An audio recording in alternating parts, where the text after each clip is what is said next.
नमस्कार, रण क्षेत्र देख रहे हैं आप। आपके साथ मैं हूं लावनी विनीत। बेहद खास मुद्दे के साथ आज आपके बीच आ चुकी हूं। 12 साल की मासूम बच्ची के साथ पहले तो होती है दरिंदगी और फिर शुरू हो जाती है उस दरिंदगी पर गंदी सियासत। जी हां, राम की नगरी में 12 साल की मासूम बच्ची के साथ गैंग रेप होता है। ये गैंग रेप केवल एक बार नहीं, बार बार होता है। महीने भर से ज्यादा तक आरोपी इस बच्ची को अपने हवस का शिकार बनाते रहते हैं। मामला तब सामने आता है जब 12 साल की मासूम बच्ची गर्भवती हो जाती है। सियासत शुरू होती है, शिकायतों का दौर शुरू होता है और नाम निकल कर आता है समाजवादी पार्टी के नेता मोईद खान का। वो मोईद खान जो जिला अध्यक्ष भी है, वो मोईद खान जिसे हाथ में हाथ डालकर अयोध्या के सांसद अवधेश प्रसाद घूमते हुए भी नजर आते हैं। वही मोईद खान आज एक बार फिर से सियासी अखाड़े में समाजवादी पार्टी का वो मोहरा बन गया है जो तुष्टीकरण की राजनीति का आधार तय करती है।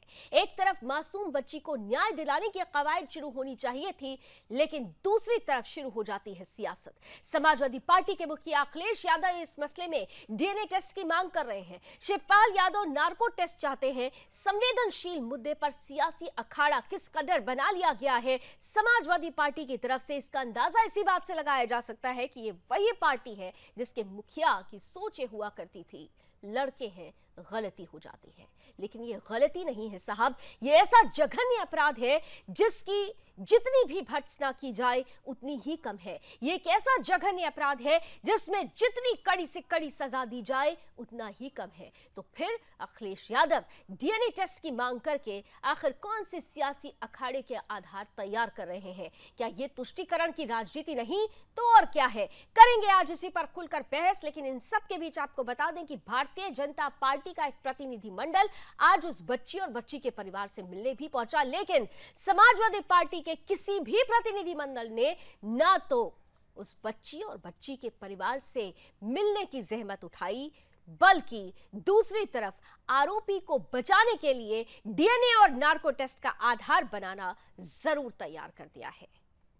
जघन्य अपराध पर सियासी अखाड़ा क्यों बना रही है समाजवादी पार्टी? आज इसी पर करने वाले हैं हम खुलकर बहस। बताएंगे आपको आज के मेहमानों के बारे में, कराएंगे उनसे परिचय, लेकिन सबसे पहले आइए दिखाते हैं आपको वो टीजर रिपोर्ट जो ये कहती है कि राम का नाम आखिर टीपू ने क्यों किया बदनाम। और इस घटना से जुड़े लोग हैं जो इस तरीके की बातें कर रहे हैं, इनका सबका नार्को टेस्ट करा लें। मैं तो जो उसने कहा है पवन पांडे ने, मैं तो उसका समर्थन करता हूँ। उनका भी कराएं नार्को टेस्ट, और जितने भी भारतीय जनता पार्टी के लोग इस घटना को राजनीति का रूप दे रहे हैं, इनका सबका भी नार्को टेस्ट करा लिया। ये उसी समाजवादी पार्टी के नेता का बयान है जिसके नेता का दुष्कर्म आरोपियों पर बयान आया था कि लड़के हैं, गलती हो जाती है। जिस पार्टी की नैतिक विचारधारा ही इतने बड़े अपराध को एक छोटी सी गलती मानती हो, उस पार्टी की तरफ से आरोपियों को संरक्षण देने की मांग उठना कोई हैरानी की बात नहीं है। अयोध्या मामले में रहे सपा नेताओं के बयानों ने मुलायम सिंह यादव के उस बयान के घाव को फिर से ताजा कर दिया है, जिससे उन्होंने रेप आरोपियों के पक्ष में अपनी हितैषी भावना व्यक्त करते हुए कहा था कि लड़के हैं, गलती हो जाती है। चाहे अपराध करना हो या अपराधी का संरक्षण, इस मामले में समाजवादी पार्टी अपनी विचारधारा से लेकर अपराध नीति तक सबसे आगे है। सपा नेता द्वारा नाबालिग के साथ गैंगरेप करने की घटना कोई अपवाद नहीं है। इससे पहले अखिलेश सरकार में कैबिनेट मंत्री रहे गायत्री प्रजापति दलित महिला के साथ गैंगरेप करने के राक्षसी कुकर्म में उम्र कैद काट रहे हैं। 2007 में तत्कालीन मुख्यमंत्री मुलायम सिंह यादव की सरकार में अतीक अहमद और उसके भाई अशरफ ने भी गैंगरेप की घटना को अंजाम दिया था, लेकिन तब उन राक्षसों पर समाजवादी पार्टी की मुलायम सरकार कैसे मेहरबान हुई थी सब जानते हैं। और ताजा मामले में जिस तरीके से समाजवादी पार्टी द्वारा बयान और ट्वीट सामने आ रहे हैं, इससे साफ जाहिर है कि किस तरीके से पूरी समाजवादी पार्टी आरोपी को बचाने के पूरे प्रयास कर रही है। फिर वो चाहे नार्को टेस्ट की मांग हो या फिर डीएनए की जांच हो। अब इस मामले में अखिलेश के ट्वीट पर भी सवाल खड़े हो रहे हैं, जिसमें अखिलेश यादव ने रेप के आरोपियों का डीएनए टेस्ट कराने की मांग की। लोकसभा सांसद ने कहा कि दुष्कर्म के मामले में जिन लोगों पर आरोप लगाया गया उनका डीएनए टेस्ट कराकर न्याय का रास्ता खोजा जाना चाहिए, न कि केवल आरोप लगाकर और राजनीति कर। अखिलेश ने आगे कहा कि जो भी दोषी है उसे कानून के मुताबिक पूरी सजा दी जानी चाहिए, लेकिन अगर डीएनए टेस्ट के बाद आरोप झूठे साबित होते हैं तो इसमें शामिल सरकारी अधिकारियों को भी बख्शा नहीं जाना चाहिए। अखिलेश यादव के इस ट्वीट पर अब बीजेपी हमलावर है। का इतिहास यही रहा है कि समाजवादी पार्टी के लोग, उनके पदाधिकारी और नेता अपराधियों को संरक्षण देने का काम करते रहे, लेकिन अखिलेश जी से अपेक्षा थी कि ऐसे कुकृत्य करने वाले, जघन्य अपराध करने वालों को संरक्षण देने की बजाय पार्टी से निकाल करके कठोर कार्रवाई है खुद ही अपनी ओर से आवाज देने का काम करेंगे। लेकिन अखिलेश जी, क्या आपने कभी अपने जमाने में जो नामजद अपराधी है, मुख्य अभियुक्त है, जिसने पूरा अयोध्या, पूरा प्रदेश जान रहा है कि इनका पदाधिकारी है वो, जिसने उस नाबालिग लड़की के साथ कुकृत्य करने का काम किया, और उसको संरक्षण देने का, तो डीएनए की बात कर रहे हैं। बड़ा ताज्जुब की बात है। क्या अखिलेश जी, आपने जब आप सत्ता में सीएम रहे तो कितने लोगों के डीएनए टेस्ट कराने के उपरांत उन पर कार्रवाई करने का काम किया था? सीएम योगी द्वारा भी इस मामले पर बुलडोजर कार्रवाई शुरू हो गई। बुलडोजर द्वारा बेकरी को ध्वस्त कर दिया गया। जानकारी ये भी है कि आरोपी के घर को भी ढहाया जाएगा।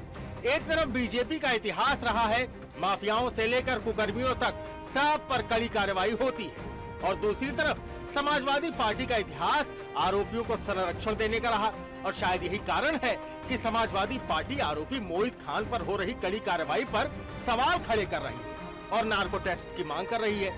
इससे साफ जाहिर होता है कि समाजवादी पार्टी और अखिलेश यादव को उस 12 साल की मासूम बच्ची की हालत पर विश्वास नहीं है, और आरोपियों को बचाने की आड़ में अखिलेश यादव इतने अंधे हो चुके हैं कि उन्हें मासूम बच्ची का दर्द तक दिखाई नहीं दे रहा।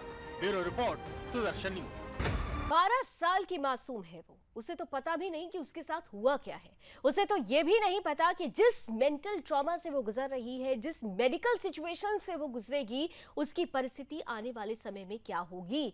डॉक्टर्स ये कह रहे हैं कि अगर आज की तारीख में उसका गर्भपात होता है तो उसकी जान भी जा सकती है, और अगर किसी तरह से उसकी जान बच जाती है तो उसे जीवन भर इसके कई ऐसे परिणाम भुगतने होंगे जो शारीरिक और मानसिक तौर पर उसे जीवन भर कष्ट देते रहेंगे। क्या समाजवादी पार्टी के नेता इस दर्द को, इस तकलीफ को समझ पाएंगे?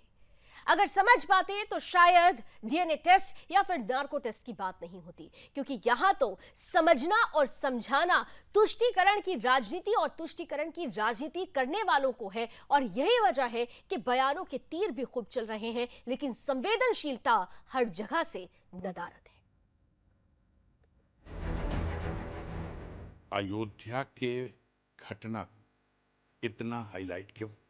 अयोध्या में विधानसभा का बाई इलेक्शन होना, उसका फायदा उठाना, समाजवादी पार्टी का नाम एक वहाँ के स्थानीय किसी व्यक्ति को तथाकथित समाजवादी पार्टी का नेता बता देना, और वहाँ के सम्मानित सांसद माननीय अवधेश प्रसाद जी के साथ कि उनका आदमी है जोड़ देना। ये आम आदमी को बात समझ में आ रही है कि अगर इतने बड़े जघन्य अपराध के बाद, और उसकी वकालत पता है कोई भी हो, उसने आपके साथ फोटो खिंचा ली हो या मेरे साथ फोटो खिंचा ली हो, अगर इस तरह का अपराध करता है तो कानून उसके खिलाफ कार्रवाई करेगा। तो अखिलेश यादव जी आज पीडीए भूलकर इस मोहित खान को क्लीन चिट दे रहे हैं, कह रहे पहले डीएनए टेस्ट करवा दीजिए। क्या 12 वर्षीय बच्ची की बातों पर भरोसा नहीं है? उसके चरित्र पर सवाल उठाए जा रहे हैं। और अखिलेश यादव जी, ये बताइए कि यदि डीएनए टेस्ट कराने की आवश्यकता है तो मोहित खान की टीम, जो जय सिंह राणा है, जो मोहम्मद राशिद है, वो जाकर उसके परिवार को धमका रहे हैं कि केस वापस लीजिए। ये क्यों किया जा रहा है? कहना पड़ रहा है कि भारतीय जनता पार्टी इस पर राजनीति कर रही है। मेरा विनम्रतापूर्वक ऐसे लोगों से निवेदन है कि ये राजनीति का मोमेंट नहीं है, ये पॉलिटिक्स का नहीं है, ये संवेदना का है, दर्दनाक घटना है।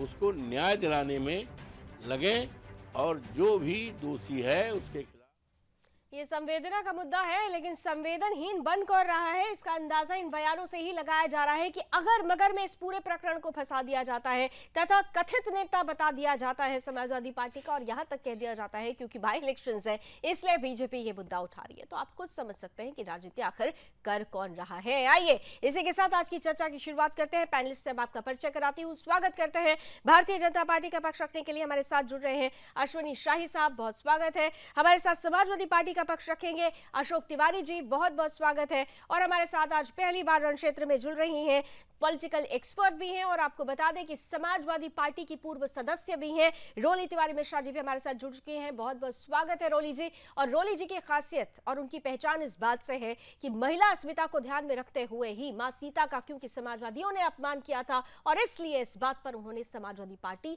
छोड़ दी थी। क्या सोच है समाजवादियों की, ये भी रोली जी से जानने का प्रयास करेंगे, लेकिन सबसे पहले शुरुआत आज अशोक तिवारी जी आपके साथ ही कर रही हूँ। ये डीएनए टेस्ट की आप लोग मांग कर रहे हैं, ये मांग क्यों हो रही है साहब? 12 साल की मासूम बच्ची है, बच्ची पर भरोसा नहीं है, डीएनए टेस्ट की मांग क्यों? जी रानी जी, मैं बोलूं? जी जी, आप ही से सवाल है सर, आप ही बोलिए। जी जी जी, देखिए पीड़िता के साथ पूरा समाजवादी पार्टी खड़ी है। माननीय राष्ट्रीय अध्यक्ष जी ने संवेदना व्यक्त की है और बहुत ज्यादा गहरी संवेदना है हमको, बहुत दुख है उन्हें और हम सभी को दुख है इस बात का कि इतना घृणित और इतना नीच कृत्य की जिसने भी किया है उसको जो है कड़ी से कड़ी सजा दी जाए, ऐसा हमारे राष्ट्रीय अध्यक्ष जी ने भी कहा है। उसको दंडित किया जाए, उसको उससे बड़े से बड़ा दंड दिया जाए और जो है कोई रियायत न बरती जाए उसके साथ में। बस ये है कि साबित हो जाना चाहिए कि कोई निर्दोष ना फंसे, दोषी हो वही फंसे, और इसीलिए उन्होंने कहा है कि डीएनए टेस्ट होना चाहिए, माननीय राष्ट्रपति जी ने कहा। और मैं स्वयं कहता हूं कि लाखों टेस्ट भी करा लीजिए, कोई भी टेस्ट बचे ना, और जो है अगर दोषी है कोई जो है तो उसको फांसी दे दीजिए, कड़े से कड़ा दंड दे दीजिए, जितना भी दंड हो सकता है उतना दे दीजिए, लेकिन पीड़िता को भी मुआवजा चाहिए। पीड़िता को कम से कम 20 लाख का मुआवजा दिया जाए, सरकार कम से कम 20 लाख का मुआवजा दे पीड़िता को। और पीड़ित पक्ष के साथ हम क्या, पूरा देश खड़ा है, पूरा समाज खड़ा है, पूरा प्रदेश खड़ा है, हर कोई अशोक जी कितना दुख है, कितना संवेदनशील है आप लोगों के बयानों से नजर आ रहा है। आप कह रहे हैं पीड़िता के साथ खड़े हुए हैं तो पीड़िता के बयान पर भरोसा कीजिए ना, पीड़िता तो पहचान बता रही है तो पीड़िता की बात पर भरोसा कीजिए, फिर डीएनए टेस्ट कहां से आया? देखिए पीड़िता पे कोई शंका हमको नहीं है। हाँ, शंका नहीं है, फिर भी डीएनए टेस्ट चाहिए।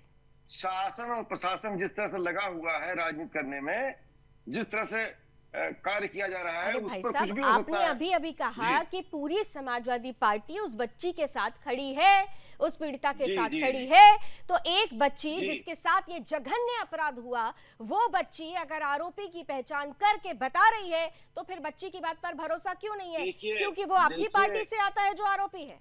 मोहित खान को अगर आप कुछ कहेंगे तो वो हमारी पार्टी से कौन आता है कौन नहीं आता है इस पर मैं कोई टिप्पणी नहीं कर रहा हूँ। आपकी पार्टी से आते हैं, क्यों नहीं टिप्पणी करेंगे भाई? जिला अध्यक्ष है और ये तो प्रमाणित है। देखिए हमें उसके विषय में कोई जानकारी नहीं है, इसलिए मेरी जानकारी के अनुरूप मुझे जानकारी नहीं है। मैं कह सकता हूँ कि मुझे कोई जानकारी नहीं है। वो समाजवादी पार्टी से अगर है तो किसी भी दल से हो, मैं कहता हूँ किसी भी दल से हो, समाजवादी पार्टी से हो, भाजपा से हो, कांग्रेस से, किसी भी दल से हो, देखिए यहीं पर संवेदनशीलता और संवेदनहीनता की सीमा तय हो जाती है। आप कहते हैं कि आपको जानकारी नहीं है, आप नेशनल टीवी पर डिबेट करने के लिए आए हैं, आप उसको डिफेंड करने के लिए आए हैं जिसके बारे में आपको जानकारी नहीं है, तो फिर किस हक से आप डिफेंड कर रहे हैं? किस हक से आप डीएनए टेस्ट का समर्थन कर रहे हैं? किस हक से आप नार्को टैक्स की मांग कर रहे हैं? किस हक से आप 12 साल की बच्ची की बातों को झुठला रहे हैं? समाजवादी पार्टी मुझे लगता है कंफ्यूज हो गई है, आप कन्विंस नहीं कर पा रहे हैं, कंफ्यूज कर रहे हैं लोगों को। नहीं, और दूसरी बात जो आप कह रहे हैं, आप अभी सुनने में आया था हमको कि जो है कोई कह रहा था या आप कह रही थी कि जो है उसको डराया धमकाया जा रहा है, ऐसी कोई बात नहीं, कोई डराया धमकाया नहीं जा रहा है। समाजवादी पार्टी की तरफ से किसी को कोई डराया धमकाया नहीं जा रहा है। निष्पक्ष न्याय चाहती है समाजवादी पार्टी, निष्पक्ष न्याय चाहती है ना, तो मैं वही तो आपसे पूछ रही हूँ कि निष्पक्ष न्याय में जब ये मामला कोर्ट में जाएगा जैसा कि आप लोग मांग कर रहे हैं, तो बच्ची की भी तो सुनी जाएगी। बच्ची अगर जिसके साथ ये जघन्य अपराध हुआ है, अगर वो बच्ची नाम ले रही है तो फिर आप लोगों को शंका क्यों है? आप बच्ची के साथ खड़े हैं ना? ये कोर्ट का मैटर है, हम बच्ची के साथ खड़े हैं। आप बच्ची के साथ खड़े हैं लेकिन आप कोर्ट पहुंचना चाहते हैं, आपको बच्ची पर भरोसा नहीं है, ये कौन सा साथ देना हुआ सर? देखिए, प्रशासन और शासन क्या करेगा कुछ पता नहीं है। ये तो समाजवादी पार्टी अशोक को तिवारी जो जी, है मैं आपकी एक सीमाएं राजनीति समझ कर रहा सकती है। हूँ, आपको अपनी पार्टी को राजनीति डिफेंड कर करना रहा है, लेकिन मजबूरी यहाँ पर सीधी सीधी है। आप सीधे तौर पर एक बच्ची के साथ खड़े होने की बात तो करते हैं, लेकिन सियासी अखाड़े में सबसे ज्यादा सियासत करते हुए समाजवादी पार्टी ही नजर आती है। बहरहाल जरा आ जाते हैं सीधे अश्वनी शाही साहब। डट के खड़ी है, अश्वनी शाही साहब, समाजवादी पार्टी डट के खड़ी है। अश्वनी शाही बच्चे साहब, साथ हम डट खड़े हैं। अश्वनी शाही साहब, उनको भरोसा नहीं है, बच्ची पर तो भरोसा है वो कह रहे हैं, लेकिन डीएनए टेस्ट इसलिए कराना चाहते हैं क्योंकि आपके प्रशासन पर भरोसा नहीं है, आपकी सरकार पर भरोसा नहीं है। लावणी जी, देखिए, अभी तक तो समाजवादी पार्टी में मैं 3 मासूम लोगों को जानता था। एक मासूम इस समय हमारे बीच नहीं है, स्वर्गीय नेताजी। लड़कों से गलती हो जाती है, क्यों फांसी दे दोगे उन लोगों को बलात्कार में? दूसरे मासूम शिवपाल जी, जो आज डीएनए टेस्ट की मांग वो भी कर रहे थे। निठारी कांड को कहा, छोटे मोटे कांड होते, घटनाएं होती रहती हैं। तीसरे मासूम राष्ट्रीय अध्यक्ष इनके वर्तमान वाले हैं, जो वो भी डीएनए की मांग कर रहे हैं। यानी कि उनको अपने मोइन भाई पर, जो चचा हैं उनके, भरोसा है, लेकिन उस विक्टिम लड़की जो है, वो जिसके साथ ये दुर्घटना हुई है, उसकी बयानों पर भरोसा नहीं है। ये 3 मासूम थे, और आज हमारे जो है अशोक तिवारी जी जितनी मासूमियत से बोल रहे हैं, चौथे मासूम ये हो गए, क्योंकि इन्होंने कहा कि निष्पक्षता से जांच होनी चाहिए, और समाजवादी पार्टी बड़ी निष्पक्षता करती है, इंसाफ करती है। आपके इंसाफ का प्रतीक रोली तिवारी मिश्रा जी बैठी हुई हैं यहाँ। बड़ा इंसाफ किया था आप लोगों ने इन लोगों के साथ, वो दुनिया से छुपा नहीं है, सब लोग जानते हैं कि क्या किया आपने और क्या आरोप लगाया इन्होंने, कैसे ये बाहर गई आपकी पार्टी से। खैर, आप एक सवाल का जवाब, अशोक जी, आप कह रहे हैं आप उस बलात्कारी को जानते नहीं हैं। आपके राष्ट्रीय अध्यक्ष जी कह रहे हैं कि डीएनए टेस्ट करा लिया जाए। किसका करा लिया जाए? हमारा अशोक तिवारी जी का, अखिलेश जी का, किसका करा लिया जाए भाई? आपकी पार्टी जान रही है और आप यहाँ ऑफिशियल रूप से बैठे हुए हैं, तो उसका डीएनए टेस्ट किसका होता है? लड़की का डीएनए टेस्ट कराएंगे या लड़के का कराएंगे? किसका कराएंगे? पहली बात। दूसरी बात, जो ये बातें हो रही हैं, अगर मैं गलत नहीं हूं तो ये संवैधानिक रूप से भी ये गलत है। किसी पीड़िता के साथ अन्याय करना भी माननीय अखिलेश जी गलत कर रहे हैं डीएनए टेस्ट की मांग करके। आप लोगों को एक काम आप कर नहीं पाए, उस अपने जो नगर अध्यक्ष है लावणी जी, वो नगर अध्यक्ष है, जिला अध्यक्ष नहीं, नगर अध्यक्ष है जी, उसको आप लोगों ने पार्टी से अभी तक क्यों नहीं निष्कासित किया? पार्टी पूरी उसके साथ खड़ी है, और आप सरकार भी चला रहे हैं क्या कि 20 लाख देना चाहिए, हम मांग करते हैं? भाई आप एक काम करिए ना, जो आपके हाथ में है, जो आपके हाथ में नहीं है उसको मत करिए। अशोक जी, जो हाथ में वो काम कर लीजिए और बता दीजिए कि आपकी पार्टी के साथ खड़ी हुई है लोगों के। आप पीडीए का दम भर रहे हैं ना, तो यहाँ पर जरूरत उसी को दिखाने की भी आ गई है। उस बच्ची के साथ आप खड़े होने का दम भर रहे हैं तो करिए, क्यों नहीं कार्रवाई कर पा रहे हैं अभी तक? क्या मजबूरी है? अशोक तिवारी जी, देखिए, अश्विनी जी कह रहे हैं कि हम मांग नहीं कर सकते हैं। हम बिल्कुल मांग कर सकते हैं, हम विपक्ष में हैं और हमारा मांग करना जायज है। हम उस पीड़िता के साथ खड़े हैं, कंधे से कंधा मिला के खड़े हैं। उसे दर्द हुआ है, दुख हुआ है, उसके परिवार को कम से कम 20 लाख का मुआवजा सरकार को देना चाहिए।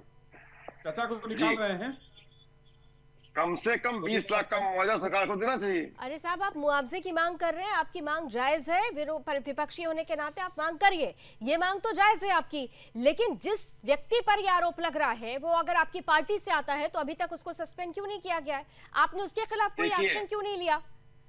जो भी दोषी है, कोई भी दोषी हो, हमारी पार्टी से भी हो या किसी भी पार्टी से हो, किसी की पार्टी से हो, दोषी को कभी भी बख्शा नहीं जाना चाहिए।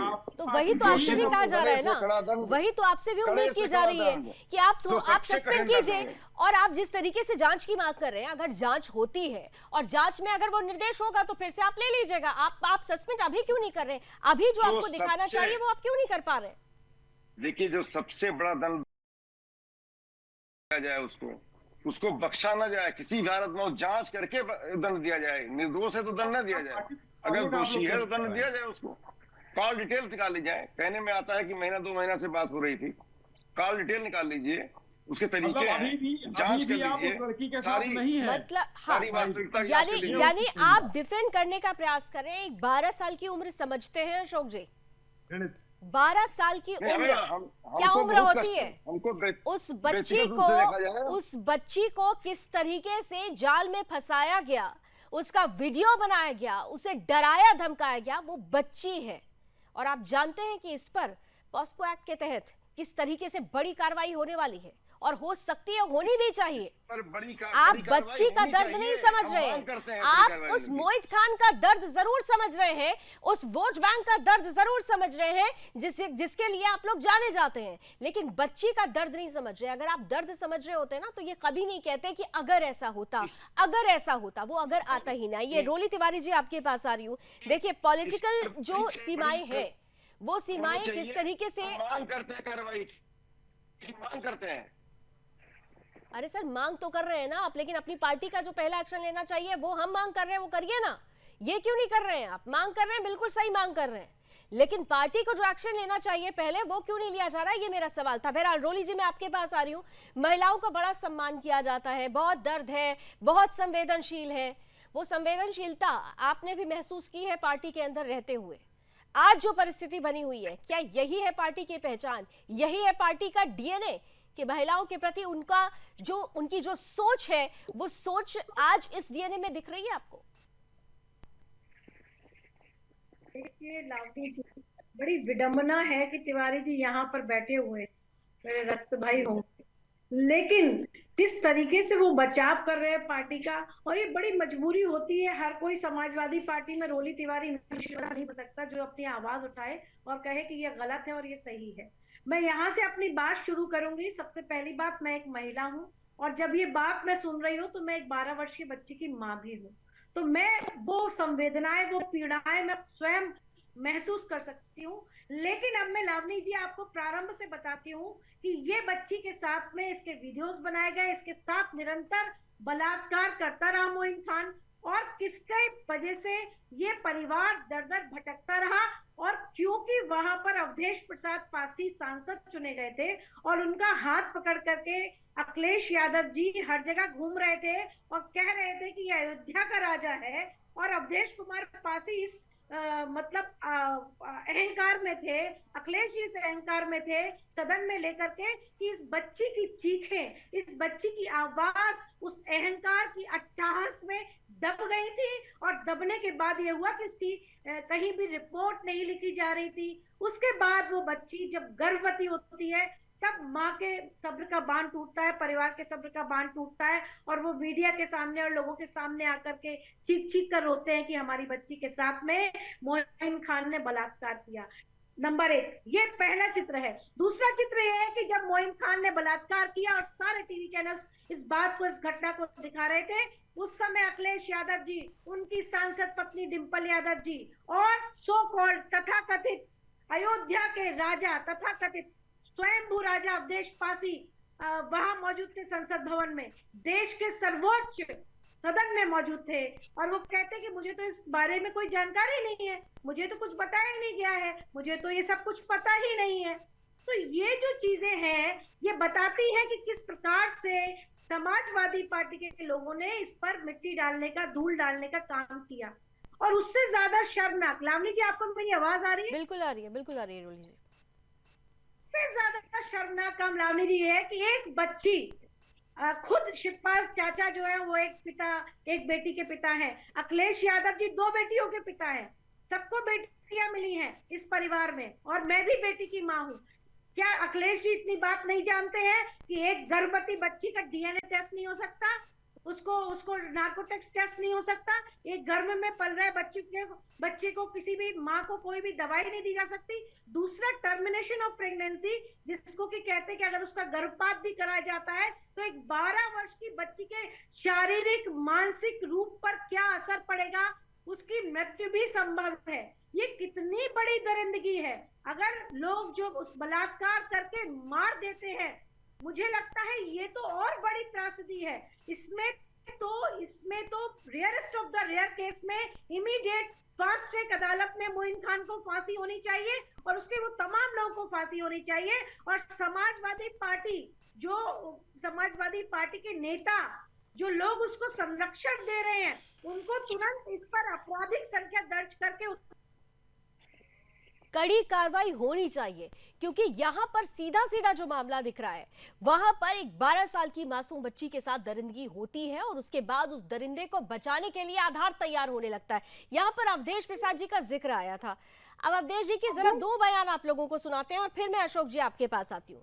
दो बयान किस तरीके से अवधेश प्रसाद पहले जब प्रकरण के बारे में दुनिया के सामने, जब ये प्रकरण आता है देश के सामने, तो तब वो क्या प्रतिक्रिया दे रहे थे, और अब क्योंकि बुलडोजर की कार्रवाई शुरू हो चुकी है तो अब किस तरीके की प्रतिक्रिया उनकी तरफ से आई है, जरा जल्दी से अवधेश प्रसाद जी का बयान सुनाइए।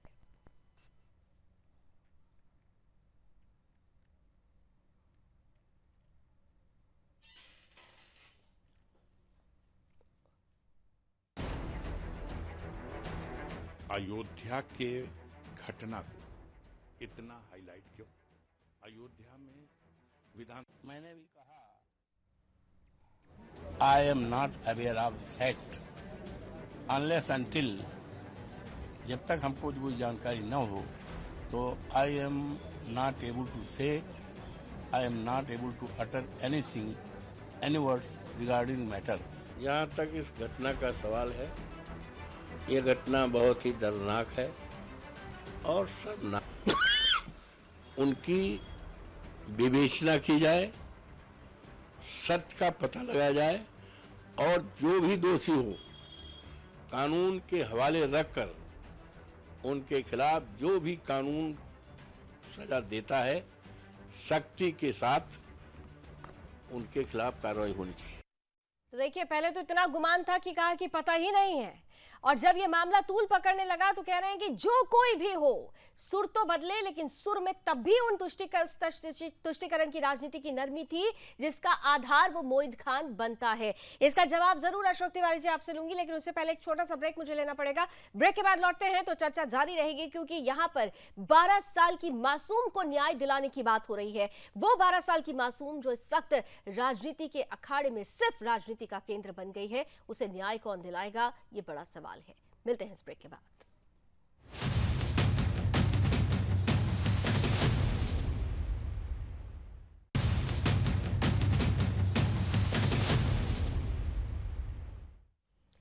तो अयोध्या में रामनगरी में एक बलात्कार होता है, 12 साल की मासूम के साथ दरिंदगी होती है। इस दरिंदगी पर जहां न्याय दिलाना चाहिए वहां पर शुरू हो जाती है सियासत, और सियासत भी ऐसी जिसमें तुष्टीकरण सबसे पहले उबल कर सामने आता है। समाजवादी पार्टी डीएनए टेस्ट की मांग कर रही है, लेकिन सवाल यह है अशोक तिवारी जी, ब्रेक से पहले हमने अवधेश प्रसाद जी का वो बयान सुना दिया था अपने दर्शकों को कि पहले तो उनको जानकारी ही नहीं थी, बाद में कह रहे हैं कि अगर कोई दोषित हो तो उसको सख्त से सख्त सजा मिलनी चाहिए।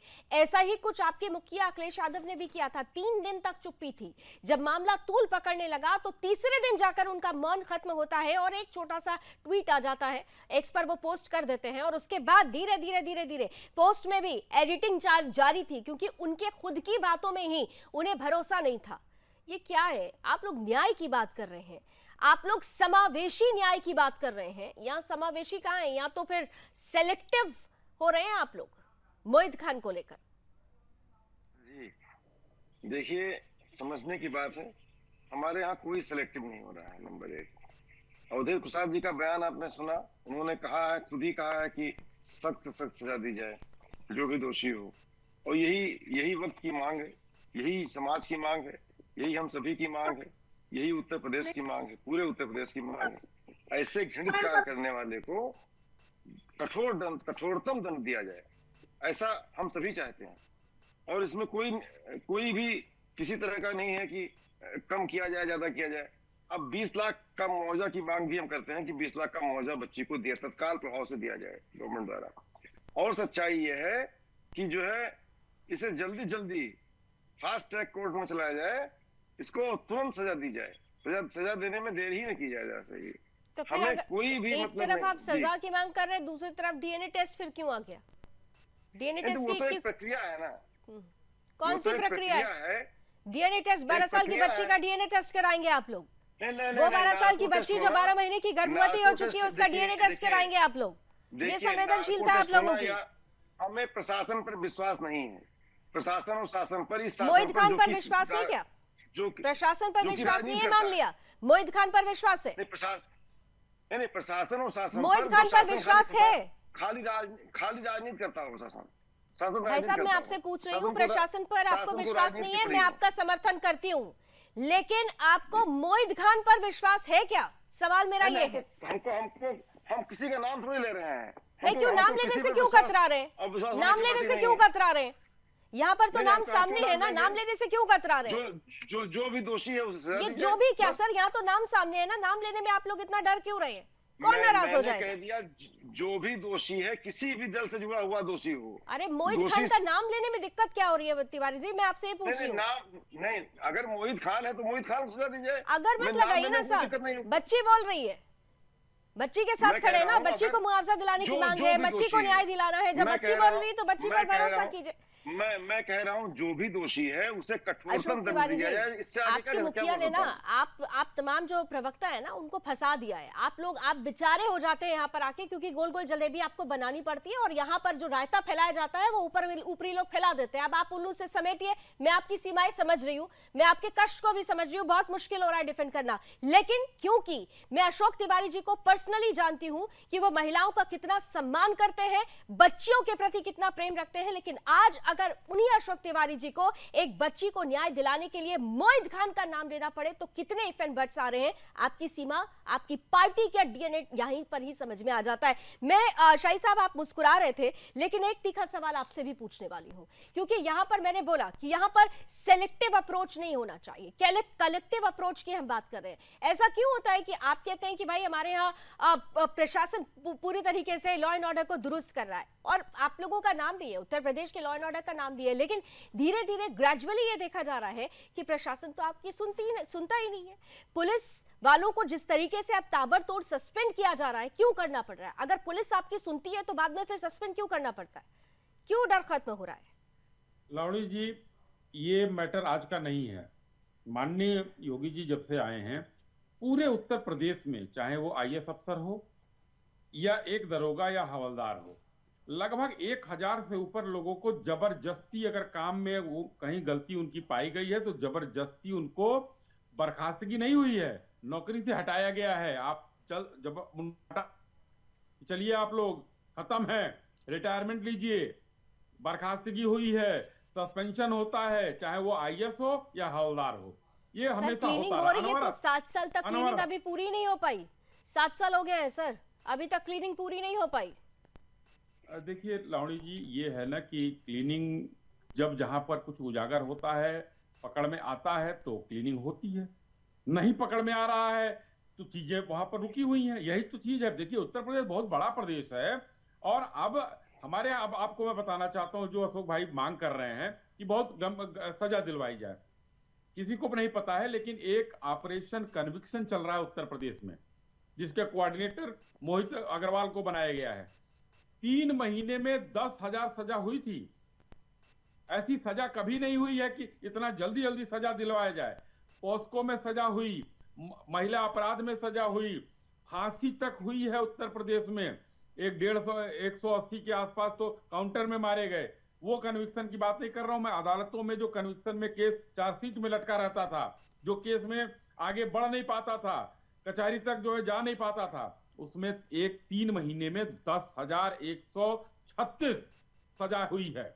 तो अब आप हर तरफ से, यहां पर हुआ क्या था, इन लोगों ने जो तबाही मचाई थी, जिस तरीके से लोगों के विचार थे, जिस तरीके से लोगों के कार्यक्रम थे, बचत होती थी, छूट दी जाती थी, अब सब हर तरफ नकेल कसना पड़ रहा है। सर, हर तरफ नकेल कसना पड़ रहा है। आप लोगों ने नकेल कसा भी था। आपके लॉ एंड ऑर्डर का जो डंका था वो ऑस्ट्रेलिया तक बजा था, अंतर्राष्ट्रीय मंचों पर बात भी हुई थी, लेकिन ग्रेजुअली इसमें कमी आई है। 2023 की एनसीआरबी की अगर रिपोर्ट देखें तो महिलाओं के प्रति होने वाले अपराध में उत्तर प्रदेश नंबर 1 हुआ है, और कहीं ना कहीं से अगर पुलिस हिला हवाली करती है तो फिर सरकार से भी सवाल पूछा जाएगा कि प्रशासन को आप टाइट क्यों नहीं कर पा रहे। ये भी एक सवाल है। उसी रिपोर्ट में हम 24वें नंबर पर हैं रेप में, उसी पे रिपोर्ट में हम हत्याओं में 27वें नंबर पर हैं। सर, ये कह के तो डिफेंड नहीं किया जा सकता है ना सर, जैसे कि अभी उन्होंने अगर मगर कर दिया है कह के वो अपने आप को डिफेंड कर रहे हैं, आप भी डिफेंड कर रहे हैं ये कह के। लावणी जी, मैं बड़ा स्पष्ट बोलता हूं, आपको पता है, मैं कहता हूं 25 करोड़ लोगों का ये प्रदेश है, किसी एक देश के बराबर है।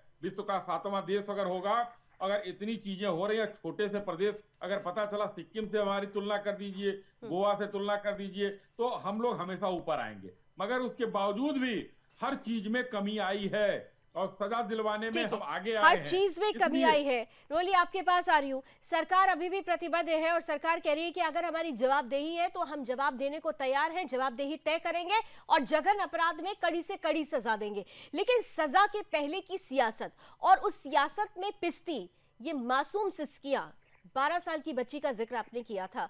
मैं समझ सकती हूँ, मैं खुद एक महिला हूँ, मैं समझ सकती हूँ उस बच्ची के ऊपर इस वक्त क्या गुजर रही होगी। लेकिन यहाँ पर महत्वपूर्ण ये है कि आप जरूर ये बताएं कि महिलाओं को लेकर क्या सोच रखती है समाजवादी पार्टी।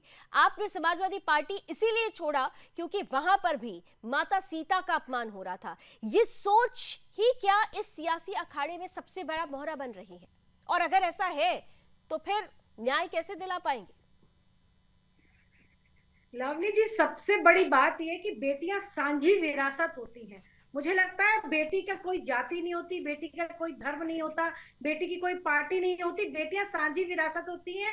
जो तिवारी जी की बेटी है, जो आपकी बेटी है, जो मेरी बेटी है, सबकी बेटियां बराबर होती हैं। लेकिन विडंबना यह है कि जब भी बेटियों पर कोई भी उन पर अत्याचार होता है, मैं खुद 2012 से लेकर 2017 तक उत्तर प्रदेश राज्य महिला आयोग की सम्मानित सदस्य रही और मैंने 19,000 मामले उत्तर प्रदेश के निपटाए हैं। तो मैंने उस पीड़ा को समझा है, एक महिला होने के नाते भी, एक माँ होने के नाते भी और आयोग की एक वरिष्ठ अधिकारी होने के नाते भी मैंने उस पीड़ा को समझा है कि किस प्रकार से जो बेटियों के मानसिक और शारीरिक रूप से असर पड़ता है, उसको ना तो राजनीतिक पार्टियां समझ पाती है, ना दल के लोग समझ पाते हैं और ना ही वो प्रवक्ता समझ पाते हैं जो यहाँ लीपा पोती करने के लिए आते हैं। लेकिन मैं आपको बता देना चाहती लावनी जी, ये बड़ी समस्या है समाजवादी पार्टी में। अखिलेश यादव जी से लगातार मैं कई बार कहती रही कि महिलाओं का सम्मान होना चाहिए, महिलाओं का सम्मान नहीं होता था, कार्यकर्ता गाली देते थे। ट्विटर पर हम लोगों को भी, तमाम महिलाओं को इसका सामना करना पड़ा। यहाँ तक कि डिंपल जी एक बार प्रयागराज गई थी, वहां भी उनके साथ अभद्रता हो गई, जबकि वो तो पूरा वायु सुरक्षा में चलती हैं, जो अखिलेश जी की सुरक्षा उसी में चलती है। लेकिन हम जैसे कार्यकर्ताओं को रोज इसका सामना करना पड़ता था। इसके साथ ही साथ जो राष्ट्रद्रोही शक्तियां हैं, जो धर्मद्रोही शक्तियां हैं, वो समाजवादी पार्टी में अपना सर उठाती थी। पर उससे बड़ी विडंबना यह है कि एक बलात्कारी को बचाने के लिए सिर्फ भैया ने आज उसका निष्कासन नहीं किया। क्यों नहीं समाजवादी पार्टी मोहित खान का अभी तक निष्कासन किया? क्यों नहीं उसको पार्टी से निकाला? क्योंकि ये वो चीज है जिसको ना ये निगल सकते हैं ना ये उगल सकते हैं। अगर आज ये मोहित खान को समाजवादी पार्टी से निकालते तो इनको ये बात भी कंफर्म हो जाएगी कि वो उनकी पार्टी का सदस्य था, वो इनकी पार्टी में था, वो अध्यक्ष भी था। जो 5 विधानसभाएं आती हैं, अयोध्या, फैजाबाद क्षेत्र से, उसमें नगर अध्यक्ष भी था। इसके अलावा वो बहुत करीबी था अवधेश कुमार प्रसाद पासी का, जो वहां के सांसद हैं। और सबसे बड़ी बात है, मैं तो कहती हूँ मोइन खान के साथ अवधेश पासी जी का नाम आना चाहिए, क्योंकि इतने समय तक वो बच्ची गर्भवती, अगर तभी पता चल जाता तब उसकी टर्मिनेशन ऑफ प्रेगनेंसी हो सकती थी। क्योंकि आप ये देखिए कि ये बच्चे को वो जन्म अगर देती है तो किस मानसिक अवस्था में वो जन्म देगी, और जन्म नहीं देती जब उसका गर्भपात कराया जाएगा तो किस प्रकार से उसके खतरा हो सकता है। अशोक तिवारी जी, आप समझ रहे हैं बच्चे की पीड़ा? समझ रहे हैं आप लोग? बच्ची की माँ जब बीजेपी का प्रतिनिधिमंडल पहुंचा था, वो जिस तरीके से रो रही थी, वो बीजेपी का प्रतिनिधिमंडल को छोड़ दीजिए थोड़ी देर के लिए, लेकिन उस माँ के आंसू, उसकी चीख सुनी है आपने? महसूस किया उसे? जी, उसे महसूस करते हुए ही मैं स्पष्ट रूप से समाजवादी पार्टी के अधिकृत प्रवक्ता के रूप में ये कह रहा हूँ, कठोरतम दंड दिया जाए दोषी को, दोष सिद्ध किया जाए। बच्ची से मिलने तो आपका कोई डेलीगेशन पहुंचा नहीं, सियासत शुरू हो गई, अगर दोषी मगर दोषी जरूर शुरू हो गया। बीजेपी पहुंच गई तो आपने कहा कि सियासत हो रही है। आप लोगों ने जहमत क्यों नहीं उठाई? क्यों नहीं सांसद साहब पहुंचे उस बच्ची से मिलने के लिए, उसका हालचाल जानने के लिए, उस पीड़ित मां से मिलने के लिए? कहां बिजी हैं? बताइए अशोक जी। धमकी देने पहुंच गए, इन्होंने बच्ची ने अपना मुंह हमारी खोला। अयोध्या के जो लोकल यूनिट है, लोकल जो अयोध्या के लोग हैं, वो लोग सब कुछ देख रहे हैं। अरे सर, सब कुछ लोकल अपने यूनिट आंखों देख से रही हैं, है, उसमें लेकिन सांसद साहब को चुना किसने है वहां पर? अगर अवधेश जी को आप लोग कहते हैं ना अयोध्या का नया राजा, तो चुना किसने? प्रजा के बारे में जानकारी कौन लेगा? प्रजा के दुख को दूर करने के लिए कहां पहुंचा? ये कौन से अवधेश जी हैं? अशोक जी, देखिए ये अवधेश जी जो है एक वरिष्ठ नेता है हमारे समाजवादी पार्टी के, और दलित नेता तो आपको बना दिया आप लोगों ने इस यार्ड का। और उनका बहुत ही सम्मान है हमारे प्रदेश में, हमारे देश में। और वो अयोध्या के सांसद भी हैं, माननीय सांसद हैं। वो भी इस केस को पूरी तरह से देख रहे हैं, समझ रहे हैं। कहाँ देख रहे हैं? लेकिन कहां पहुंचे? हमने घर में जैसा कि हमने बैठकर सुना, बाइट अभी दे देने से क्या स्थिति को समझ गए वो? घर में जैसा कि हमने सुना, बैठकर अभी बाइट उन्होंने- दे देने से स्थिति समझ गए वो। पहले तो उनको पता ही नहीं था, पता चला तो अगर मगर करने लगे। बच्ची से मिलने क्यों नहीं पहुंचे? डिंपल यादव अभी तक क्यों नहीं पहुंची? वो तो महिला है ना, उन्हें पहुंच जाना चाहिए था। महिला सम्मान का बहुत आप लोग ध्यान रखते हैं, तो फिर उनको पहुंच जाना चाहिए था। देखिए, हम लोग सारी स्थिति पे नजर रखे हुए हैं, और जैसे जब जरूरी होगा तब उस जब पर कदम जरूरी उठाएंगे। होगा, वाह साहब, स्थिति पर नजर है। जब जरूरी होगा, जब हमें लगेगा कि हम ज्यादा फंस रहे हैं, बच्ची जो कह रही है सही कह रही है, तब हम करेंगे खुलकर दूसरी राजनीति। क्या चॉइस है आप लोगों की? अश्विनी जी, जल्दी से जरा समय पे एक आंसर दे दीजिए, काउंटर आंसर। बस हमको अशोक जी से कहना कि बहुत आप लोगों अफसोस की है भाई यार, देखिए, बहुत अफसोस है। प्रशासन अपना काम कर रहा है, वो जेल में है। सजा दिलाने में मैंने बताया कि हम लोग बहुत तेजी कर रहे हैं। उसके घर पर बुलडोजर चल गया। अब हम लड़की के साथ खड़े हैं, मगर समाजवादी पार्टी सिर्फ एक बात बता दे कि मोहित को अपने पार्टी से कब तक जो है वो रखे रहेंगे जेल में रहते हुए। तो ये वो बड़ा आपका सवाल है कि निराश आखिर बना। मोहित खान को कब निकाला जाएगा, और सवाल ये भी कि इस दोषी को केवल सलाखों के पीछे भेजना है या फिर उसे सीधे फांसी की सजा होनी चाहिए, क्योंकि इसने 12 साल की मासूम के साथ जो किया है वो जघन्य अपराध है, वो गलती नहीं है, वो एक ऐसा अपराध है जिसकी सजा सिर्फ और सिर्फ फांसी होनी चाहिए। मांग यही है देश की हर एक मां की मांग यही है कि ऐसे राक्षसों को सिर्फ और सिर्फ फांसी ही होनी चाहिए। बहुत बहुत धन्यवाद हमारे साथ जुड़ने के लिए। आज आप सभी हमारी चर्चा में जुड़े। उम्मीद करते हैं कि बात यहां से निकली है तो दूर तलक जाएगी। समाजवादी पार्टी भी अगर कहती है कि वो 12 साल की बच्ची के साथ खड़ी है, तो वाकई ये सच के साथ खड़े होने का आधार तय करने का समय आ गया है कि मोहित खान जैसे राक्षसों को फांसी देने के लिए आगे आइए, इसके खिलाफ आवाज बुलंद कीजिए, और ना केवल सियासी अखाड़े में सियासी मोहरा बनाकर तुष्टीकरण की राजनीति अगर आप करते हैं तो यकीन मानिए कि यह आपके लिए घातक होगा। ये आज एक बच्ची के साथ है, कल किसी और के साथ भी हो सकता है, और वाकई वो समाज किसी भी हाल में स्वीकार्य नहीं होगा। आकलन जरूर कीजिएगा। रण क्षेत्र में आज बस इतना ही। देश और दुनिया की तमाम खबरों के लिए आप जुड़े रहिए सुदर्शन न्यूज के साथ। जय हिंद।